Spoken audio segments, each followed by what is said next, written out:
أما بعد فيا عباد الله أوصيكم ونفسي بتقوى الله وطاعته لعلكم تفلحون ولا تموتن إلا وأنتم مسلمون.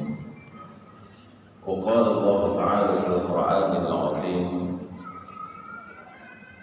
ربنا إني أسكنت من ذريتي بواد غير ذي زرع عند بيتك المحرم ربنا ليقيموا الصلاة فاجعل أفئدة من الناس تهوي إليهم وارزقهم من الثمرات لعلهم يشكرون.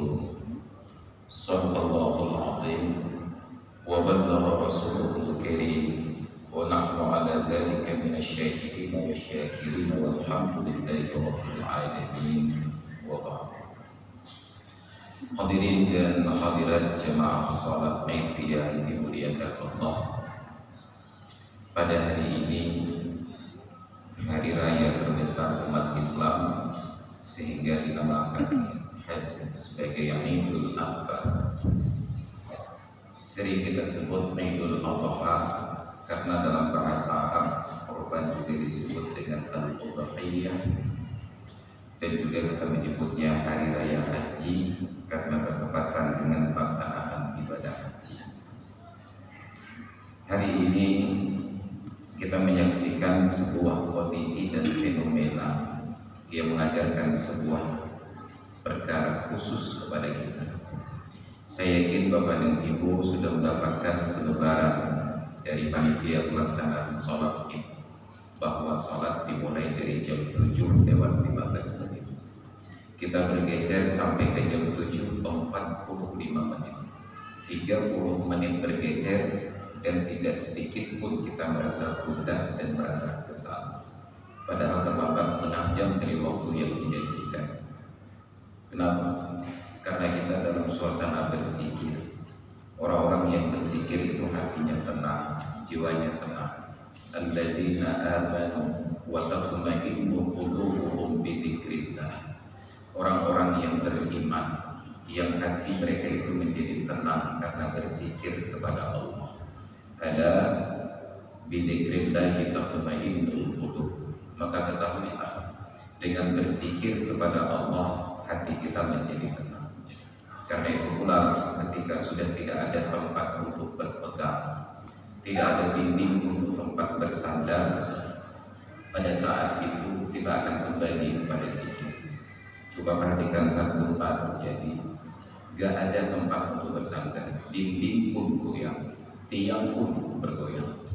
Maka di saat itu kita kembali kepada zikir. Baik muslim ataupun non muslim di Aceh, saya yakin akan berucap la ilaha illallah. Makanya orang-orang tua kita menyatakan si balik-balik urut Aceh tetap benar semayang. Jemaat semayang wajib kalau Jumat, semayang sunat kalau raya. Mendoa beli cilik meretik kehidupan. Itu standar kita orang, tetap tidak pernah mengabaikan nilai-nilai sholat tersebut. Dan seharusnya nilai yang kita praktikkan hari ini kita terjemahkan dalam keseharian. Sudah sejak lama ketika diundang berceramah di kantor-kantor pemerintah, saya perhatikan bahwa pelayanan di kantor itu tidak bisa cepat, perlu kehati-hatian dan ketelitian. Tetapi warga yang datang ingin diperlakukan dengan cepat, dan ternyata orang Arab mempunyai jawaban.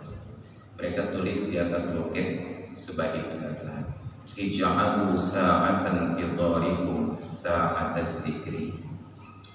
Jadikan waktu menanti ini kesempatan untuk berzikir.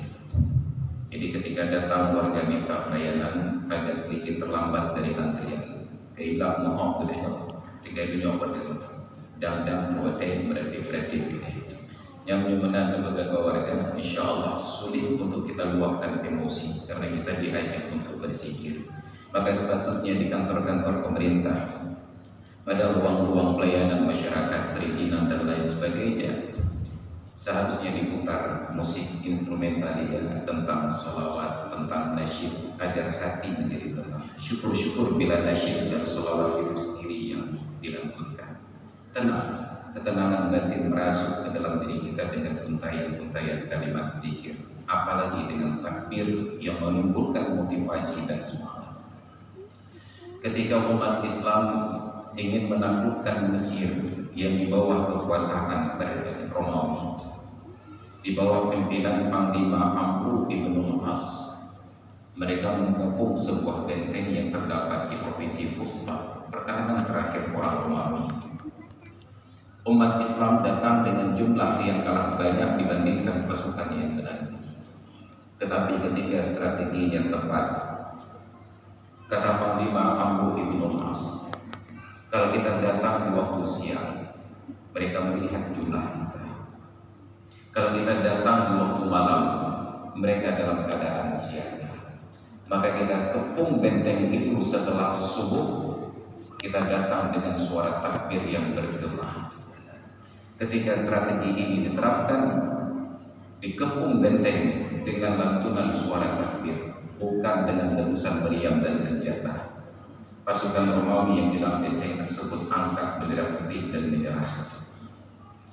Begitu senjata mereka dilucuti, baru mereka tersadar bahwa jumlah pasukan yang menyerang tidak sebanding dengan mereka yang bertahan di dalam. Gemetar, menimbulkan semangat dan motivasi. Allahu Akbar, Allahu Akbar, Allahu Akbar, walillahil hamd. Maka pada hari-hari seperti ini, Allah ingatkan di dalam Al-Quran surat Al-Hajj, wa adzim fin nasi bil hajj ya'tuka rijalan wa ala kulli dhamir yatina min kulli fajjin amyaq. Wahai Ibrahim, serukan manusia untuk menunaikan ibadah haji. Pasti mereka akan datang kepadamu dengan berjalan kaki, dengan menunggang setiap binatang yang kurus-kurus. Mereka datang dari berbagai penjuru yang jauh-jauh. Apa tujuannya? Liyashhadu manafi'a lahum, agar dalam prosesi pelaksanaan ibadah haji mereka menyaksikan manfaat-manfaat yang kembali kepada mereka. Wa yadhkuru smallahi, dan agar mereka berzikir menyebut nama Allah. Kapan berzikir tersebut? Fi ayyamin ma'lumat, pada hari-hari yang telah diketahui. Para ulama dalam kitab tafsirnya mengartikan ayyam ma'lumat sebagai ayyamut tasyrik, agar mereka berzikir pada hari-hari tasyrik. Kenapa kita berzikir? Ala ma razaqahum min bahimatil an'am, atas rezeki yang telah Allah beri dari daging binatang ternak.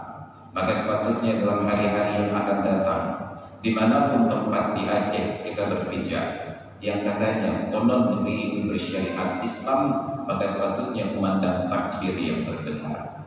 Kita sebenarnya sangat berharap agar para pemimpin, mulai dari gubernur sampai bupati, memberikan arahan dan instruksi agar stasiun-stasiun radio yang beroperasi di Aceh ini selama hari-hari tasyrik mengecilkan volume untuk kegiatan-kegiatan nyanyian dan lebih memperbanyak kegiatan untuk nuansa takbir, syiar-syiar takbir, agar dimanapun kita berada, dalam kendaraan, di pasar, dimanapun kita berada, kita terangsang untuk bertakbir.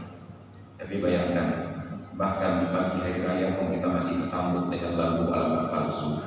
Makanya kita bersilaturahmi tidak pernah ketemu dengan orang yang dipuji. Harusnya ada edaran tersebut. Tapi karena tidak ada yang mengingatkan, mohon maaf, bahkan para ulama pun tidak mengingatkan. Kita nggak tahu apa yang salah di negeri ini. Ketika sejak dari tanggal 1 Juli terjadi carut marut, masyarakat gelisah kapan sebenarnya kita berhari raya, di Sabtu ataukah di hari Ahad. Kita sangat berharap mendapatkan wejangan dari Majelis Permusyawaratan Ulama di tingkat provinsi untuk menenangkan kerisauan masyarakat. Sejak hari Kamis tanggal 1 kita sudah mulai heboh, mereka mengeluarkan rilis pada hari Kamis tanggal 7. Dibiarkan kita masyarakat ini untuk berdebat dengan sesama sendiri. Bayangkan, bahkan peran keulamaan yang resmi pun sudah tidak berfungsi di negeri ini. Apalagi kita harapkan. Maka kalau kita hanya berharap kepada bupati dan wakil bupati untuk melihat semua aspek, masing-masing mereka hanya punya 2 anak mata. Pemerintahan itu tidak berjalan hanya karena bupati dan wakil bupati. Pemerintahan itu berjalan karena setiap elemen masyarakat merasa memiliki dan bertanggung jawab. Maka tentang kehidupan bermasyarakat itu diajarkan dengan tuntunan yang sangat tinggi. Dimulai dalam kehidupan berumah tangga. Di rumah tangga itulah sumber pemerintahan yang paling utama. Apabila abdiya ini, apabila bangkidi ini, masing-masing keluarga itu adalah keluarga yang sukses mengurus diri sendiri, maka itu adalah representasi dari sebuah pemerintahan yang berjalan dengan baik. Tapi kita hanya menganggap pemerintahan tersebut di tingkat bupati, wakil bupati kecil dan lain sebagainya. Kita lupa bahwa kullukum ra'in wa kullukum mas'ulun an ra'iyatihi. Setiap kalian adalah pemimpin dan setiap kalian akan dimintakan pertanggungjawaban atas kepemimpinannya. Allah dan Rasulnya menggunakan kata ra'in, bukan imam. Ra'in itu secara harfiah dalam bahasa Arab penggembala. Yang digembalakan disebut dengan ra'iyah. Dalam bahasa Indonesia kita adopsi menjadi rakyat, gembalaan. Maka tidak pernah terlepas kepemimpinan itu dari unsur yang binatang yang bernama kambing. Bahkan bahasa Inggris tidak dapat menafikan dari keterlibatan kambing dalam kepemimpinan. Maka dalam bahasa Inggris kepemimpinan itu disebut dengan leadership. Dicilok atau partnership. Maka ketika pemerintahan ingin dirusak, cara yang paling mudah bukan dengan mengadu manusia, tapi dengan mengadu domba. Semua dimulai dari persoalan kambing. Makanya Rasulullah katakan, "Ma ba'atsallahu nabiyyan illa ra'al ghanama." Allah tidak pernah mengutus seorang nabi kecuali pasti nabi itu dulu pernah mengembalakan kambing. Sahabat-sahabat yang duduk di samping beliau bertanya, "Wa anta ya Rasulullah, Anda pun dulu mengembalakan kambing ya Rasulullah?" Nabi menjawab, "Na'am, kuntu arhaha ala qarariqati ahli Makkah." Iya, dulu saya mengembalakan kambing untuk mendapatkan upah beberapa qirat yang kambing itu milik warga Makkah. Allahu akbar, Allahu akbar, Allahu akbar walillahil hamd. Hadirin kaum muslimin jamaah salat Id yang dirahmati Allah. Jangan kita menyalahkan kepemimpinan di tingkat provinsi dan kabupaten ataupun kampung. Pecik neduk ke gubernur hai Bandung, pecik neduk ke bupati hai Bandung, pecik neduk ke kecik hai Bandung. Pecik neduk ke jit kelako kepala rumah tangga di Bandung. Ada tanggung jawab terkecil. Wal mar'atu ra'iyatun fi baiti zawjiha, dan seorang perempuan adalah pemimpin di rumah suaminya. Wa hiya mas'ulatun an aqwalihi wa auladihi, dan istri ini akan dimintakan pertanggungjawaban oleh Allah atas kepemimpinannya.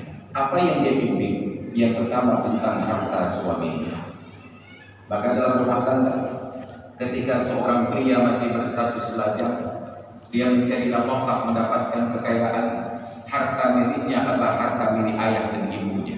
Anta wa maluka li abika, engkau dan hartamu adalah milik ayahmu. Tapi pada saat pria ini menikahi seorang wanita, bahkan ibunya masuk ke rumahnya, akan menjadi seperti seorang tamu. Yang berkuasa dalam rumah adalah istri. Maka tantangan terbesar dalam kehidupan sebenarnya adalah mempertemukan 2 orang yang berstatus istri di dalam sebuah rumah. Dan itu kita langgar di Aceh. Betapa banyak rumah tangga di Aceh yang ketika anak laki-lakinya dinikahkan, ingin ada menantu yang perempuan tetap tinggal bersama. Dua-duanya berstatus istri. Hanjit atau papai pokok muda. Itu pantangan. Dan pantangan itu menjadi sebuah keniscayaan di negeri. Maka ada pepatah yang nyata, ada bahasa bijak yang menyatakan bahwa orang yang baru kawin tahun pertama tetap harus tinggal di komplek PMI, perumahan mertua indah. Yang tinggal kajian tuannya ke sumber penyakit. Tinggal kajian tuan sumber penyakit. Bahkan ketika tinggal kajian tuan, bahkan tuan mereka tinggal kajian karena ada dasar sebelumnya. Kita bangun rumah besar-besar. Dapat rumah ubi kapai Nabi Nuh. Dia punya megap rumah. Saya punya anak 1-2. Nanti kalau mereka berkeluarga bisa tinggal di rumah yang sama. Kita berharap bahwa menantu kita akan tinggal bersama dengan mertuanya, padahal kita dalam status sebagai menantu yang keluar dari rumah mertuanya. Tidak ada menantu yang ingin tinggal di rumah mertua kecuali menantu gagal. Aku tak mau berbeda. Apa itu pintuannya pakai dia pengen nyoba rumah berea dan pakai di rumah. Maka di dalam Islam diatur wal mar'atu ra'iyatun fi baiti zawjiha. Seorang istri pemimpin di dalam rumah suaminya. Dia bertanggung jawab terhadap hartanya. Dia bertanggung jawab terhadap anak-anaknya. Maka tidak boleh ada seorang ibu mertua mengatur-atur kehidupan seorang menantu perempuan di dalam rumah. Hanya diatur. Yang kata kau katanya menolak kerja cepat, yang anak kata itu dalam sekolah tadi dia jatuh. Istrinya yang bertanggung jawab, bukan ibu mertuanya. Maka itu kesan fatal dalam kehidupan bermasyarakat. Orang Arab sampai hari ini masih dengan kehidupan yang sederhana. Mereka tidak tergerak untuk membangun rumah besar-besar. Mereka hanya ingin tinggal di apartemen sederhana saja. Hanya terdiri dari 2 sampai 3 kamar. Kamar suami istri, kamar anak laki-laki, dan kamar anak perempuan. Maka tidak ada orang yang asing di dalam ruang tersebut, sehingga mereka boleh mempraktekkan nilai-nilai syariat bahwa batas aurat baik laki-laki dan perempuan dengan sesama mahram adalah antara pusat dan hidung. Tapi hanya prakteknya di Aceh, hanya punya didampingi. Karena dalam satu rumah, mulai dari kakek dan nenek di tempat tersebut, ayah dan paman yang bapak cukup mempunyai terus pak cucu-cucu tahu. Maka ketika seorang perempuan membuka auratnya, dia sedang berbuat maksiat. Dan dalam rumah itu benar rumah anda sendiri, tetapi di dalamnya ada ajarannya, ada orang-orang yang ajnabi yang tidak boleh melihat aurat tersebut. Allahu Akbar, Allahu Akbar, Allahu Akbar walillahil. Maka Islam ajarkan kalau ingin memperbaiki suatu negeri dimulai dari rumah tangga dan pribadi-pribadi. Masing-masing bertanggung jawab terhadap anaknya. Dan yang paling bagus bertanggung jawaban adalah pada para wanita. Makanya para ulama dari dulu menyatakan al-ummu hiyal madrasatu in a'datta jaydan tayyibal aqrati. Ibu itu adalah guru yang pertama. Bila kalian persiapkan para wanita untuk menjadi ibu, sungguh kalian telah mempersiapkan generasi yang tinggi budi pekertinya. Negara-negara yang berkarakter, negara-negara yang berperadaban, mereka akan mendidik para wanita untuk menjadi ibu. Tapi di negeri kita, para wanita dididik untuk menjadi babu, wujud pembantu. Yang karena negara yang mau membantu bahagia dalam mobil. Ila negara dan bukan mau di pegawai bahkan bulan bahagia. Ila negara yang mau BPT bulan bahagia. Padahal kedudukan seorang perempuan adalah paling terhormat di dalam rumah tangga. Dalam negara, ketika seorang raja lama sudah hilang jabatannya baru diwariskan kepada putra mahkota, maka raja lama itu tidak punya nama di dalam lembaga kerajaan. Tapi istri dari raja lama ketika suaminya tidak lagi menjabat, dia tetap punya jabatan disebut dengan ibu suri. Dia punya kewenangan untuk memberikan pesan spiritual. Tetap ibu yang paling penting. Tapi kita gagal mendidik para wanita untuk menjadi ibu. Kita bangga bahwa angkatan kerja perempuan di Abdiyah ini sangat hebat. Kita tidak pernah merasa bangga ketika orang-orang perempuan di Abdiyah ini menjadi ibu-ibu rumah tangga yang hebat. Pertanyaannya, lalu kenapa orang perempuan ingin bekerja? Tentu karena mereka cemburu tidak ada fasilitas yang diberikan oleh suaminya. Coba andai kata suami punya tanggung jawab, mau bekerja keras untuk menghasilkan rezeki dan nafkah, lalu dia fasilitasi istrinya. Patut pergi Honda, patut ke Blomoto, tujuh belanja di Puro, yang nantinya akan bikin kerja. Kenapa istri tidak kerja? Kita kurung mereka di dalam rumah tanpa perintah sama sekali. Baru bisa keluar apabila diajak oleh suaminya. Baru bisa berbelanja apabila minta uang kepada suaminya. Coba berikan mereka apa yang diberikan oleh perusahaan. Nggak ada orang yang ingin repot-repot bekerja bila uang dan rezekinya masuk. Atau yang pokok sombong. Tapi kenapa ini terjadi? Karena para suami gagal memfasilitasi istri dengan hak-hak yang sepatutnya mereka dapatkan. Allahu Akbar, Allahu Akbar, Allahu Akbar, walillahil hamd. Maka kalau bapak-bapak sekarang berpikir, tapi istri kami sudah mampu Pak Ustaz, dapat gaji 5 juta sebulan. Ini hidup gaji 5 juta, data datu irmoh jopat peng 5 juta sebulan, jopat kendaraan profesional. Kita jangan kan tu, penyemantan dan kerja kan tu, big maaf di kami. Gaji kejuk fasilitas kejuk, mantan dan kerja kan tu. Yang hanya pun minta cok lagi pilih obrol, cok lebih pun ada berdoa. Ada pun. Maka kita mulai dari rumah tangga. Nabi Ibrahim adalah keteladanan di bidang tersebut. Beliau tidak memfasilitasi istri dengan kemudahan, tapi beliau ajarkan kepada istri sebuah sikap yang disebut dengan tawakal. Ketika terjadi ribut antara istri pertama Sarah dengan istri kedua Hajar, Ibrahim fungsikan istri dan putra tersebut ke sebuah tempat yang saya yakin tidak ada seorang wanita hari ini bersedia diperlakukan demikian rupa.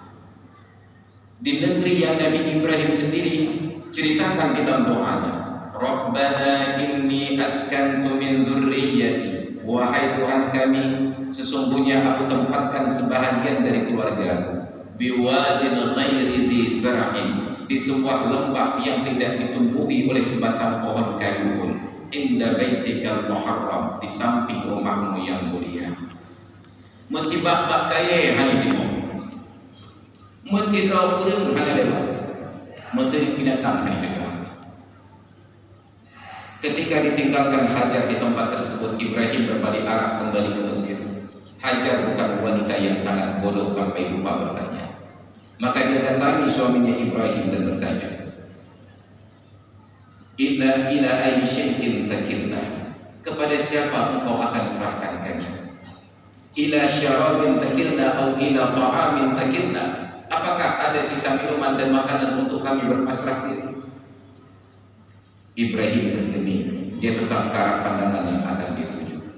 Ketika melihat suaminya berkeras hati, maka Hajar membalikkan pertanyaan, Allahu amaraka bihadza, Allahkah yang suruh engkau untuk melakukan hal seperti ini? Apakah ini perintah Allah untuk meninggalkan kami di tempat seperti ini? Ibrahim menjawab, na'am, iya. Ketika yakin bahwa itu perintah Allah, dengan kepasrahan tinggi Hajar menyatakan, idzan falayyudayyi'anallah, menjaga Allah Ta'ala yang Allah Ta'ala tidak akan sia-siakan kami. Kajian doa. Berangkat Ibrahim ditinggalkan istri dan anak tanpa bekal. Hana kartu ATM, hana bank, hana buku, hana ini, hana makanan, hana bokaya. Berdua dengan seorang bayi kecil. Tapi Ibrahim ketika meninggalkan istri tidak berpasrah begitu saja. Beliau titip kepada Allah. Beliau berjalan sampai ke dataran tinggi, mulai berhenti, menghadap kembali posisi anak dan istrinya, dan beliau mengadahkan tangan kepada Allah. Rabbana inni askantu min dzurriyyati biwadin ghairi dzi zar'in. Wahai Tuhanku, aku tempatkan sebahagian dari keluargaku di sebuah lembah yang tidak ditumbuhi oleh sebatang pohon kayu. Rabbana liyuqimus shalah. Apa tujuannya? Agar mereka mendirikan sholat. Tawasulnya jelas, bikin sembahyang ya Allah.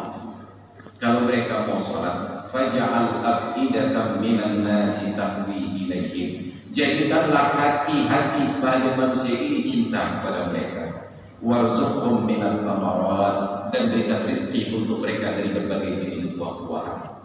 Negeri Mekah yang gersang, tiba-tiba dikabulkan doa Nabi Ibrahim. Tidak ada seorang pun yang beragama Islam yang hari ini tidak tergerak hatinya untuk menuju ke sana. Padahal kejagalan dengan berwajah. Yang Masjid Ka'bah berbentuk kubus itu pun tidak simetris, bangunan sederhana. Tapi panggilan Nabi Ibrahim membentuk hati setiap manusia, kita tergerak ke sana. Dapur Bandung. Yang penting bicara berdoa. Padahal hanya untuk melihat kubus sederhana tersebut. warzuqhum minal thamarat, berikan rezeki mereka ya Allah dari berbagai jenis buah-buahan. Coba tanyakan kepada saudara kita yang sedang menunaikan ibadah haji, buah kaya yang ada jarang. Padahal yang tengok kita firman dengan kampus kan. Buah pitang raya pitang rapang pitang raya, kacang raya kacang rapang kacang raya, buah apel mameng jarak kembang raya, buah anggur dengkul baik, terus buah ding jadi. Karena tawassulnya benar dengan sholat, kita diajar purbaknya bapak rumah yang hanya cipongkan. Makanya orang haji komunitas unggulannya tidak dalam bentuk buah-buahan, komunitas unggulan kita dalam bentuk daun-daunan, ganja. Tapi lewat waktu ke Medan kita kayak kenapa? Karena tawassul kita tidak benar. Rabbana liyuqimus shalah, wahai Tuhan kami, agar anak-anak kami mendirikan sholat, jadikan hati manusia cinta kepada mereka, dan ya Allah berikan rezeki dari berbagai jenis buah-buahan. Maka hari ini sebentar lagi selesai dari pelaksanaan khutbah ini, kita akan masuk dalam pelaksanaan penyembelihan hewan kurban. Kurban itu adalah sebuah filosofi, kurban itu adalah sebuah tiang monumen, tapi substansi di belakangnya terlalu panjang untuk diurai. Kita sekarang hanya ingin membangun monumen tanpa ada nilai sejarah di belakangnya. Monumen tanpa sejarah tidak akan bermakna dan tidak akan dikunjungi. Ibrahim ketika berkorban menyembelih Ibrahim itu adalah simbol puncak keberhasilan beliau mendidik anak dan keluarga. Dicari istri yang sesuai untuk menjadi ibu bagi anak-anaknya. Minta perempuannya untuk beragak rupa. Kalau sekedar untuk cantik rupa, babinnya jalan danau betul tidak punya. Ada produk atau rinau, hingga dia minta belanja, tak mau tenang, tak mau dia berdasarkan. Nyai walau cuma yang hitam, yang pesek itu maju. Tapi kawin ini bukan tentang mencari istri. Kawin adalah tentang mempersiapkan calon ibu untuk anak-anaknya. Ikhtar li auladika umman yaliqu bihi. Pilihlah untuk anak-anakmu ibu yang sesuai untuk mereka. Tidak pernah ada anak yang membuka fisik ibunya, karena dalam pandangan setiap anak, wanita yang paling cantik adalah ibunya. Tidak ada anak yang membuka fisik ayahnya, karena dalam pandangan setiap anak, dia yang paling tampan adalah ayahnya. Niki mau diulang di dalam bapak istri. Negara baginya ulang yang paling penting lupa. Yang boleh telah pilihnya. Ini pakai yang kamu mulai kami. Ada jadi kedenya ada muda, ada yang padanya citra bayar, nyoya. Dan demikian pula cinta itu ditanamkan oleh Allah untuk anak-anak. Saat kita mengenali anak pulang sekolah, ada ukiban dong ada katanya, tetap yang punya yang dah buang. Anak dekat fakta ini banyaknya ribu hidung mencium badan demi dengan harapannya orang. Ya, tetap anak kandung sendiri. Ikhtar li auladika umman yaliqu bihi. Pilih untuk anak-anakmu ibu yang sesuai untuk mereka. Nabi Ibrahim melakukan pemilihan dan seleksi. Yang kedua, Nabi Ibrahim mendoakan agar mendapatkan keturunan yang saleh. Rabbi habli minas salihin. Wahai Tuhanku, anugerahkan untukku anak-anak yang saleh. Terlambat boleh punya anak hanya karena menanti yang saleh. Kita jualnya begitu betul. Walaupun anak tetaplah rezeki. Dulu orang tua menyatakan banyak anak banyak rezeki. Tapi orang sekarang mempersempit makna bahwa banyak anak banyak keluar uang. Yang nanti banyak rezeki dok pemboleh. Padahal anak itu sendiri adalah rezeki. Necidanya maknanya bedanya yang kata berkeluarga kalau dalam ini necidanya. Berdoa lagi tetap jawabannya gohlong dan rezeki. Anak itu sendiri adalah rezeki. Tapi kita tidak menghargai rezeki dalam bentuk kemanusiaan. Kita menghargai rezeki dalam bentuk rupiah. Nauzubillah. Lalu diberikan nama yang sesuai, diberikan pendidikan yang sesuai. Tapi ingat, anak-anak Nabi Ibrahim tidak masuk sekolah SD, SMP, SMA sampai perguruan tinggi. Haji itu menjawab pada yang anak Nabi Ibrahim tidak masuk sebuah pesantren sama sekali. Anak Nabi Ibrahim dididik di dalam rumah oleh ibunya sendiri. Maka ibu seharusnya menjadi guru yang pertama. Maka didik para wanita untuk menjadi ibu karena mereka akan sukses menjadi ibu. Maka berhasil melahirkan generasi seperti Ismail. Ketika proses pendidikan ini berjalan dengan baik, sampai pada waktunya Allah menguji kecintaan Ibrahim kepada Allah, maka ditantang, coba sembelih putra. Ini proses dari perjalanan yang sangat panjang. Falamma aslama wa tallahu lil jabin nudiya ayya Ibrahim qad saddaqta ru'ya. Ketika ayah dan anak ini sudah berpasrah diri atas kehendak Allah, tiba-tiba ada suara yang memanggil, wahai Ibrahim, sungguh engkau telah membenarkan makna di dalam mimpimu. Wa fadainahu bidzibhin ma'adzim. Lalu kami tebus jiwa Ismail dengan sebuah sembelihan yang agung. Allahu akbar, Allahu akbar, Allahu akbar walillahil hamd. Maka sebenarnya penyembelihan korban tidak sesederhana punya uang beli kambing lalu disembelih. Penyembelihan korban adalah manifestasi dari kemampuan kita untuk mendidik generasi. Di puncaknya kita pasang sebuah atribut, kita pancang sebuah monumen bahwa saya sudah berhasil mendidik anak-anak. Tapi kita bebankan semuanya itu ke ruang publik. Maka betapa pemerintah Abia mendengar yang depan anu-anu gedenya yang berlalu melalui rakyat. Roh urusannya yang berdiri yang kemari horor. Maka seharusnya di malam-malam hari raya kita ajak anak-anak kita duduk berkumpul, dan itu pula yang selalu saya buat. Mulai dari tingkat provinsi Aceh, malam hari raya kita ajak semua warga untuk pawai takbir. Di Banda Aceh itu yang ada kegiatan malam hari raya hanya dari depan Masjid Raya sampai dengan simpang Surabaya. Di Lampingan, Darussalam, Cakul, tidak ada kumandang takbir di masjid-masjid. Kalaupun di masjid itu ada kumandang takbir, yakinlah yang bertakbir hanya 2 orang saja. Yang pertama namanya Soli, yang kedua namanya Doa. Lain hal. Kita rindukan masa-masa kecil kita dulu di kampung-kampung, anak-anak kumpul, getut, banyak juga kamu-kamu kejap di kampung itu, ya Allah, Allah, Allah. Yang di rumah budak-budak ini ada kumpul-kumpul keluarga, ada kebahagiaan hari raya yang mencuat dan menyeruak di dalamnya. Tapi hari ini semua ingin berkumpul ya katanya hanya di pulau raya kampung. Maka kita kata, kenapa pemerintah tidak wujudkan takbir itu biarlah di masjid masing-masing. Biarlah kreativitas remaja masjid untuk bagaimana menyemarakkan malam takbir di kampung mereka masing-masing, agar puasa takbir itu ada di setiap pelosok dan kampung yang ada di Aceh ini. Maka kurban bukan sederhana membeli seekor kambing lalu kita sendiri. Itu adalah puncak dari kemampuan kita untuk mendidik anak. Saya juga punya anak seperti bapak dan ibu.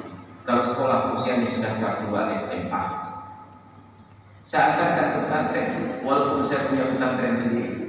Hanya tidak boleh dipegang peraturan pilot negara kita. Saya antarkan ke pesantren. Tapi ketika pulang kampung, saya hanya punya 2 mata untuk mengawasi. Saya serahkan kepada warga masyarakat Jatuh. Tolong perhatikan anak saya. Bila dia melakukan pelanggaran, patut ditegur, tegur.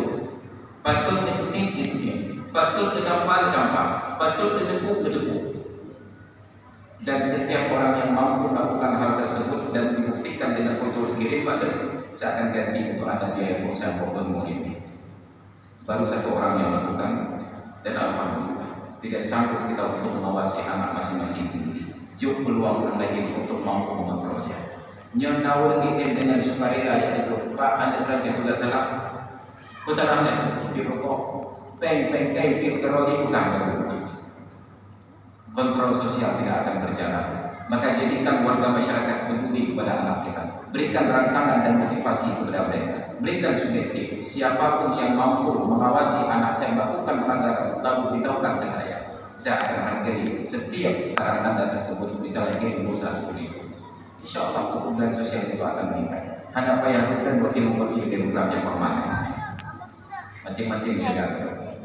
Kita yang telah puji punya tahu yang tugas mereka adalah administrasi. Hal-hal yang tidak sanggup dilakukan oleh kita dalam keluarga, baru mereka yang tangani di dalam ruang publik. Maka ada ruang fardu kifayah dan ada ruang fardu ain. Allahu akbar, Allahu akbar, Allahu akbar walillahil hamd. Hadirin kaum muslimin jamaah salat Id yang dirahmati Allah. Maka mudah-mudahan dengan semangat berkorban di tahun ini, kita yang baru sanggup menyembelih kurban hari ini, mungkin ke depan kurban itu akan kita kembalikan maknanya bahwa kita sudah selesai mendidik anak, maka kita berhak untuk mendapatkan tebusan dengan menyembelih seekor kurban. Itu adalah puncak dari kemampuan pendidikan yang telah kita jalani, sebagaimana keteladanan dari Nabi kita Ibrahim alaihissalam. Hadirin kaum muslimin jamaah yang dirahmati Allah. Demikian barangkali sekedar yang dapat kami berbagi di hari raya Idul Adha yang mulia ini.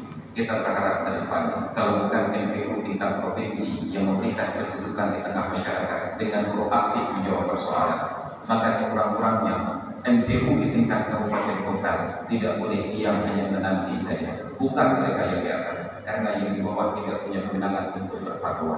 Jangan biarkan masyarakat di dalam sengketa, padahal mereka mempunyai jawabannya. Maka masyarakat mereka mempunyai pilihan setelah ada arahan-arahan dari para ulama. Maka kita hargai yang kemarin berhari raya karena proses hisab, oke, kita terima. Kita hargai yang hari ini berhari raya karena keputusan pemerintah. Tapi yang kita patut curiga, yang kemarin berhari raya saatnya pekan baru raya karena diarap dengan raya. Itu yang pada terbayang orang bodoh-bodoh. Orang mengikuti tapi membelakangi, maka harus ada nilai filosofis saat kita melakukan sebuah ibadah. Dan mudah-mudahan ibadah kita di hari ini diterima oleh Allah Subhanahu wa Ta'ala. Amin ya rabbal alamin. Terima kasih atas perhatian dan mohon maaf atas segala kekurangan. Barakallahu li wa lakum fil Qur'anil azim wa nafa'ani wa iyyakum bima fihi minal ayati wa dzikril hakim wa taqabbala minni wa minkum tilawatahu innahu huwas samiul alim.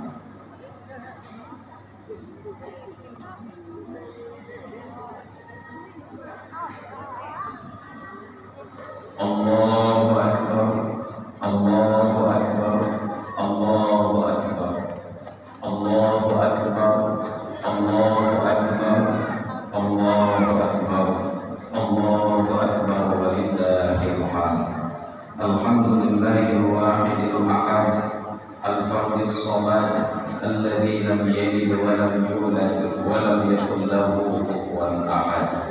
أشهد أن لا إله إلا الله شهادة تكون سبب النعيم وأبد وأشهد أن محمدا رسول الله النبي المفضل المشرف المؤيد اللهم صل وسلم على سيدنا محمد وعلى آله وصحبه ما ركع الراكع وسجد أما بعد فيا عباد الله أوصيكم ونفسي بتقوى الله وطاعته لعلكم تفلحون. وقال الله تعالى في القرآن العظيم ومن أحسن قولا ممن دعا إلى الله وعمل صالحا وقال إنني من المسلمين. اللهم اغفر للمؤمنين والمؤمنات والمسلمين والمسلمات الأحياء منهم والأموات إنك سميع قريب مجيب الدعوات يا قاضي الحاجات. اللهم اغفر لأموات المؤمنين واجعلهم في ألحادهم مطمئنين. اللهم أصلح ولاة أمورنا واهديهم إلى صراطك المستقيم يا رب العالمين. اللهم أعز الإسلام والمسلمين وأهلك الكفرة والمبتدعة واليهود والمنافقين أعداءك أعداء الدين. اللهم أعز الإسلام والمسلمين وأعلي كلمتك إلى يوم الدين. اللهم ابدل السلامة على عبيدك الحجاج والغزاة والزوار والمسافرين في البر والبحر من المسلمين وقنا شر الظالمين وانصرنا على القوم الكافرين واهدنا ونجنا من القوم الجاهلين.